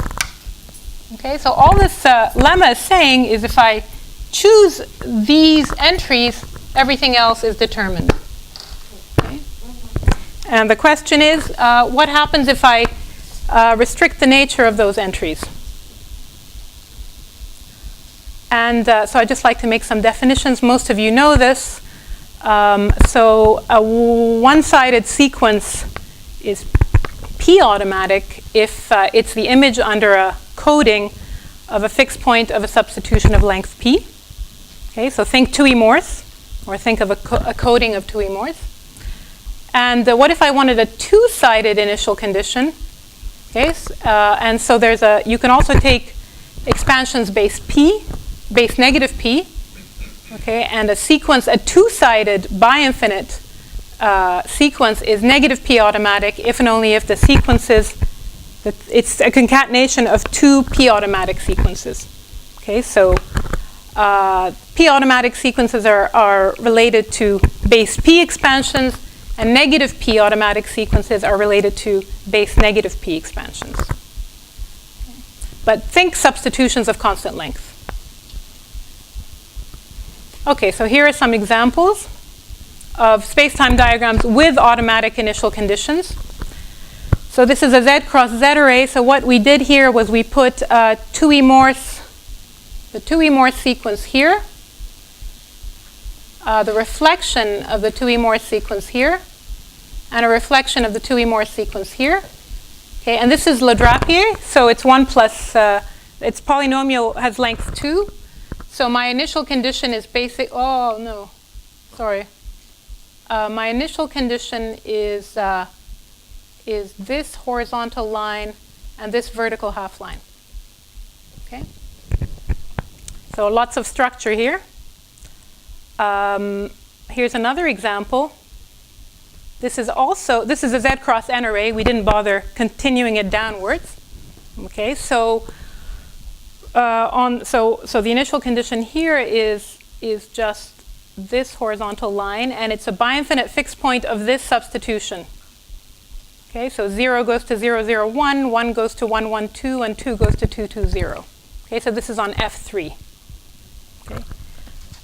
We moved to three-letter alphabet because we wanted to avoid, so these things have the same nature, but we wanted to avoid these big gaps of white. Okay. So let me just say that you want to, so these things are going to define vertical and horizontal shift invariant sets. They're also going to define jointly invariant measures. And the reason why we don't like these big white triangles is because they force the measure to be trivial. Okay, so we really went out of our way. And here the reason is because the 2E Morse sequence is defined on 2 letters, and the Le Drapier cellular automaton is a polynomial of length 2. Okay, so that's why we moved to a 3-letter alphabet. Okay, so 2 more definitions. Now we need 2-dimensional substitutions. Okay, so P comma P automatic. If a 2-dimensional quarter array sequence is PP automatic, if and only if it's an image under a coding of a constant length square substitution. Once again, you can define it in terms of the base P expansions of M and N. And now I need a Z cross Z indexed array. And so negative P automatic. You can think of it in one of 2 ways. You can think of it either as to generate U sub Mn, you need to plug in the base negative P expansion of M and N. Or you can think of it as a concatenation of 4 fixed points of square substitutions of square size P. Okay, so this was the question I asked on the train. The question was, supposing you take initial conditions which are automatic, which are P automatic, which are fixed points of constant length substitution. What can you say about the 2-dimensional array? And this is saying that the 2-dimensional array is basically also of a substitutional nature. Okay, it's negative P automatic. Okay, so I'll put the theorem again here, and I'll just pause a little bit to tell you that, I mean, throughout my work with Eric, we really focus on constructivity or effectivity. Okay, and so throughout this proof, we really wanted to make sure that it was a constructive proof. Okay, and we also were curious. I mean, even if you start off with a very simple substitution, and the idea here is this automaton is going to generate the initial conditions. Okay, so it's a very simple automaton. The 2-dimensional arrays are actually very complicated. They're automatic, but they're very complicated. Okay, and it took us a lot of work to actually get the algorithm to go, and we had to pick our substitution very carefully. Okay, so what are these things? So this thing here is a quarter array of maybe a Z cross Z array, which is automatic. This is the automaton generating the initial condition. Okay, and this is the automaton which will define the substitution that you see here. Okay. This picture you've already seen it before. Where is it? It's this one. And you might say, but there are no white triangles. I don't know if you notice here, there is this triangular region. Okay, so that triangular region is not not a mistake. Okay, and I'll explain how it comes to life in a minute. Okay, but and part of the reason is because you have to look at these things in certain cones. Okay. Okay, let me talk about previous work. So previous work has been done by Alush, Van Heesler, Lang, Peterson, Peitgen, and Skordev. So what they did was they took an initial condition which was eventually 0. Okay, because those are automatic conditions.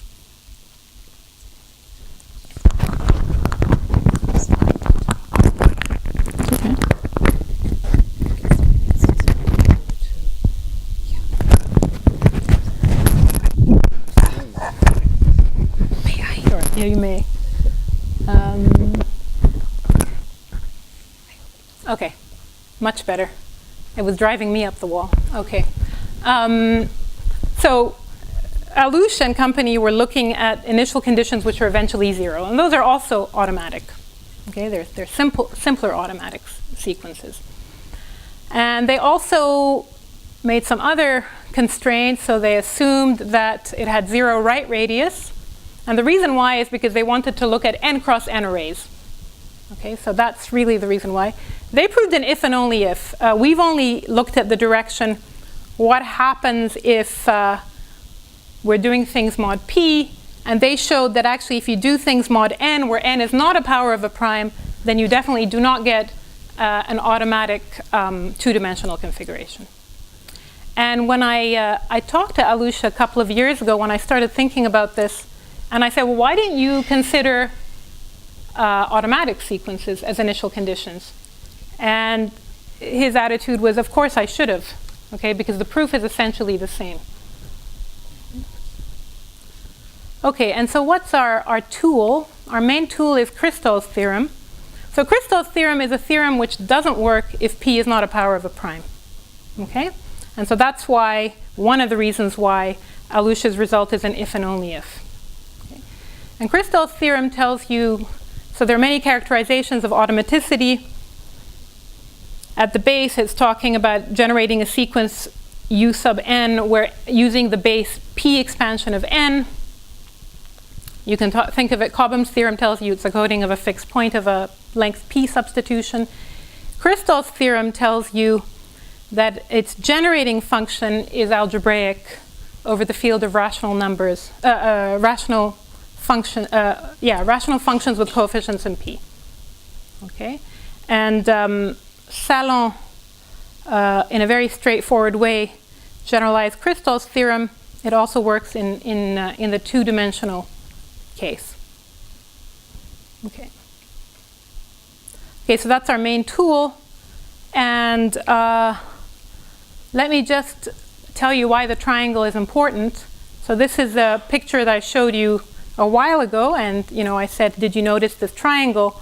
And this triangle is because the only way to show that such a thing is p-automatic, or p automatic, is to actually write it as a sum of two other triangles. Okay, or two other regions. So let me explain to you why. It's actually a very simple reason. So this thing, if you want to look at this, the generating function of this thing, it's not well defined. It doesn't belong to any ring of formal power series. Okay, and that's because imagine it's for the same reason that in one dimension you can talk about an n-index sequence giving you a generating function which belongs to the ring of all power series with coefficients from some field. But you can't talk about a bi-infinite sequence, non-trivial in both directions, belonging to a ring of power series or even Laurent series, because it doesn't make sense to multiply. You cannot make a well-defined multiplication operation. Okay, so this thing cannot even be considered in an algebraic context. However, what we did was we wrote it as a sum of two things which are supported on cones which do not contain any bi-infinite lines. Okay, and if you do that, okay, so here there's no cone. See, this can be as big as I want. It just can't touch the positive x-axis. If you do that, this can be studied in an algebraic setting. This can be studied in an algebraic setting, and their sum is going to be the object that we have at the end. Okay, so the proof is really not that much harder than Alusha's proof, but we just had to set up the right algebra for it. Okay, so I told you the proof is easy. The proof is really easy. So here's the proof idea of a partial case. So like I said, we cannot do it directly on Z cross N arrays or Z cross Z arrays, but we can do it on cone indexed arrays. So this is an example of something. And so what do? You start off with your initial condition, which you know is automatic. By Kristall's theorem, you know it's the root of a polynomial in two variables. Okay. You now express, over here, you express this two-dimensional array as a formal power series in two variables. Okay. It's rational. So it's algebraic, so it's a root of a polynomial in three variables. And now you use the appropriate form of Kristall's theorem to prove that, to conclude that it's, in this case, this is a Z cross N array, so it's going to be negative P comma P automatic. And if you had a Z cross Z array, you would have to split it up into 4 pieces. Okay, so that's really the idea. Okay, so now we can talk about the problems that we are interested in, which is, are there invariant sets and invariant measures for these space-time, given to us by these space-time diagrams. So, with Furstenberg's problem, he was able to prove that there are no closed non-trivial invariant measures under, invariant sets, under times 2 times 3, but he wasn't able to answer the question for measures. So here again, it's quite easy to find sigma phi invariant sets. Basically, I take a space-time diagram where the initial condition is not eventually periodic, and I get the shift orbit closure of that automatic space-time diagram will give me, will give me a sigma phi invariant set. So that's not hard. But I'd like to talk a little bit about measures. Okay, so like I said, supposing I have a shift invariant, a measure on some space of space-time diagrams, which is invariant under the horizontal and the vertical shift, and I pull it back. Remember, y sub u is projection. So if x sub u is a space of two-dimensional pictures, y sub u is projection onto the this one, on the y equals 0. Okay, so I can pull back to get measures that are invariant under the left shift and phi. Okay, and so the point is, if you want to find these measures, you can compute them. Okay, because your pictures are substitutional. Okay, your space-time diagrams are essentially of a substitutional nature, and we can compute those measures. And so this is work over the years by Michel, and then Bezugli, Medinets, Kwiatkowski, and Solomiak, and after recently Bartlett for 2 dimensions. Okay, so there's an algorithm to list the shift invariant measures of a negative p comma negative p automatic configuration. So that's nice. So remember so that's nice, but I'll tell you in a minute it's not so nice. Okay, so but when you have a shift invariant, a measure which is invariant under the shift and the cellular automaton, you need to check that it's neither uniform nor finitely supported, because those are the trivial extremes. Okay, and since our configurations are substitutional, then they're definitely not uniform measures that you get. Okay, and this follows from a theorem of Valerie's and Alouche and Chalet, which basically tells you that your complexity is polynomial. Okay, So if your complexity is polynomial, there's no way on earth that when you project that you're going to get harm measure or a uniform measure. Okay? So we don't have to worry about these new measures being uniform, but the problem is, can they be finitely supported? Okay, so we wanted a condition that would ensure that our new measure was not finitely supported. Okay, and we call it horizontally n power free. So we see a two-dimensional shift is horizontally n power free if its language does not contain any horizontal powers that are large enough horizontal powers. Okay, so we do not find an m cross 1 word, so it's a one-dimensional thing, of the form w to the n for n large. Okay, and you can see it's not too difficult to show that if you can show that your two-dimensional shift is horizontally n power free, then the measure that you get is not trivial. Okay, it's not atomic. And okay, so I just want to say that in this example, this theorem to compute the measures, this is, like I said, it's algorithmic, it's effective. You could in principle find the measures. And this theorem, which is a modification of a proof by Charlier, Rampersad, and Shalit, tells you that horizontal power freeness is also decidable. So if I give you a space-time diagram which is automatic, you can go away and write a program and check to see whether it's horizontally power free or not. And if it's horizontally power free, you're in business. You have a non-trivial measure, and if it's not horizontally power free, well, you have to think of something else. So what is horizontally power free? So these two space-time diagrams, one is horizontally power free and the other one is not. Okay, so this one is clearly not horizontally power free because look, I see arbitrarily large occurrences of the word 0 to the n. 0, right? Horizontally. So this thing is not horizontally n power free. And we've actually done computations and we are pretty sure that the measures supported on the space-time diagram are trivial. Okay, they're supported on the constant 0 configuration. So is this one horizontally n power free? Certainly looks like it. And so I'd like to pause for a moment on sort of the effectivity of our work. So like I said, all the way we wanted to be able to compute things.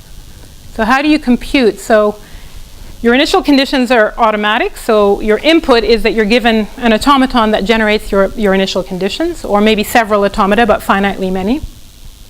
You have to turn those into polynomials because we use Kristall's theorem. So we turn them into polynomials for which the generating function of our initial condition is a root. Then we have to combine them because there's many initial conditions. We get a polynomial.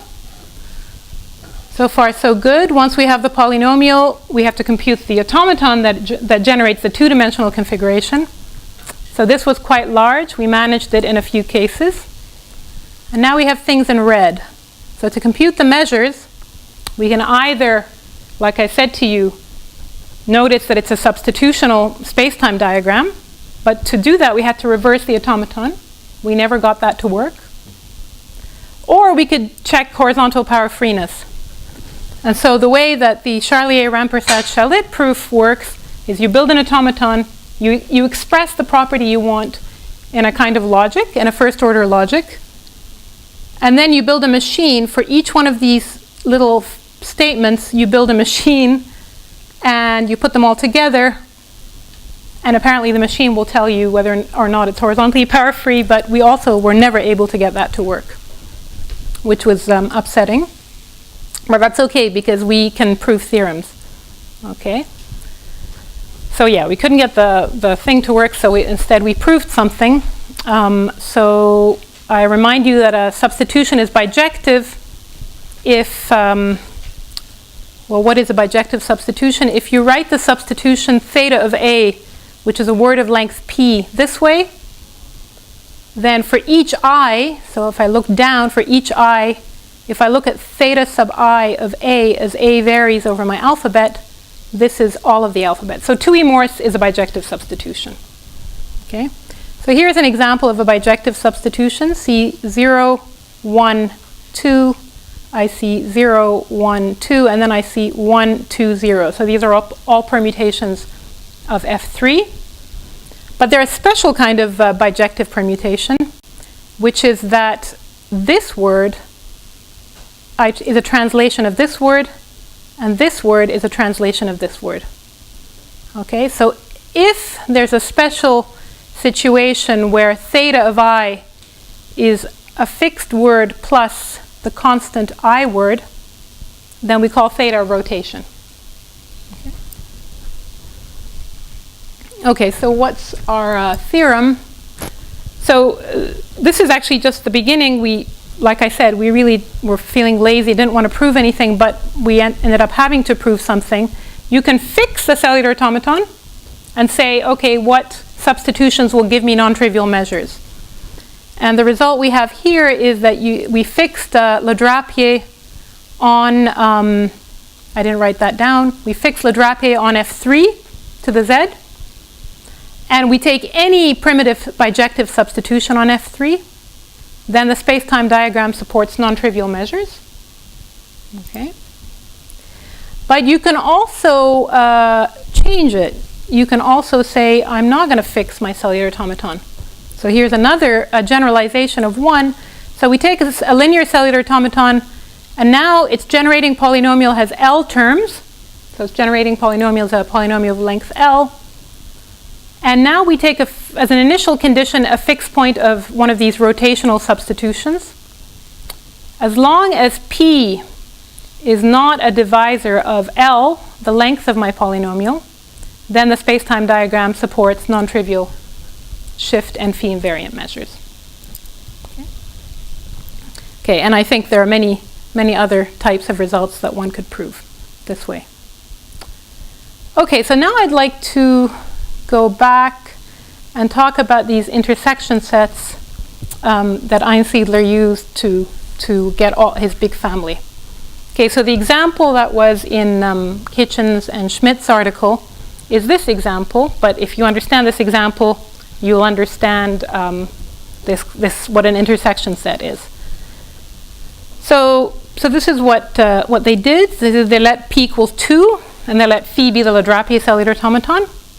And maybe you recognize what these blocks are. So they say let B0 be 0, let B0 bar be 1, and now inductively I let BK equal BK minus 1 followed by BK minus 1 bar. So maybe you know this.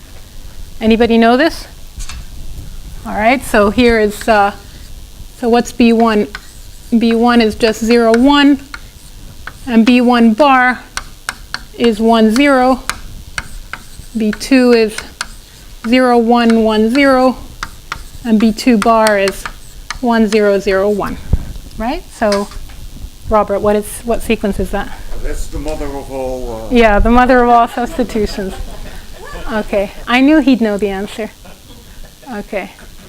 All right, so then what you do is you generate a group. Okay, so B sub k is a word of length 2 to the k, and you generate a group defined by these two words. Okay, so what happens if you add bk to bk? You get 0.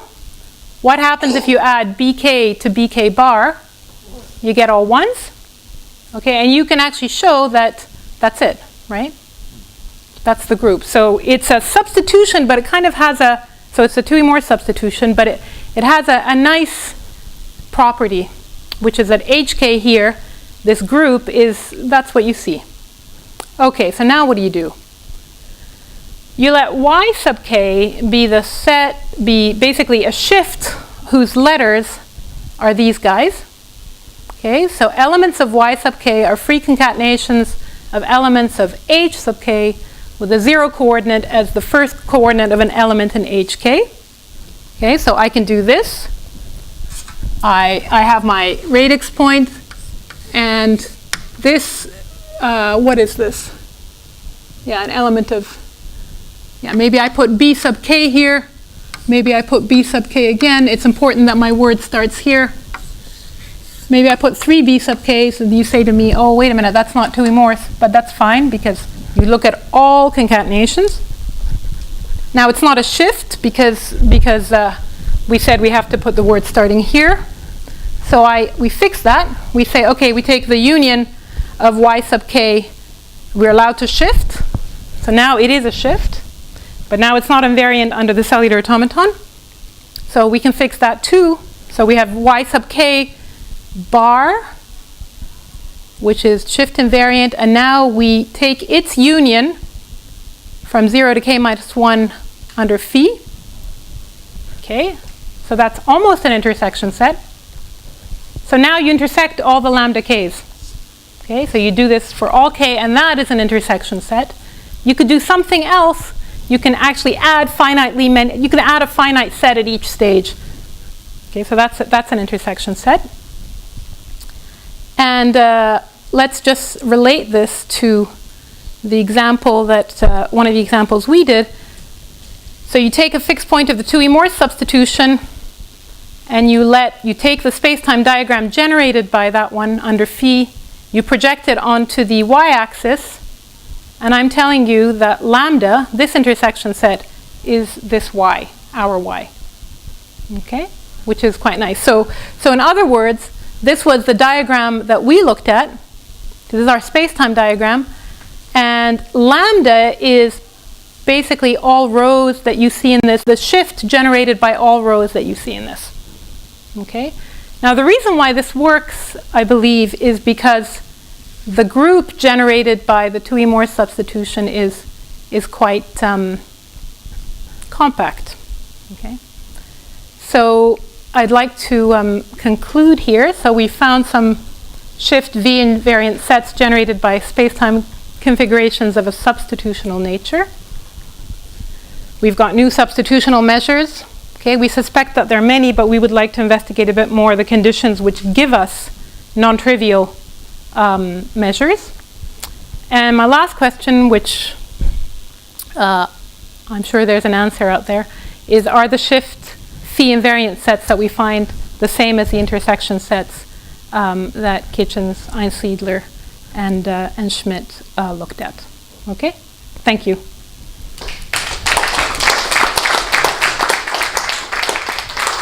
Well, thank you very much, Reem. Are there any questions? Yeah.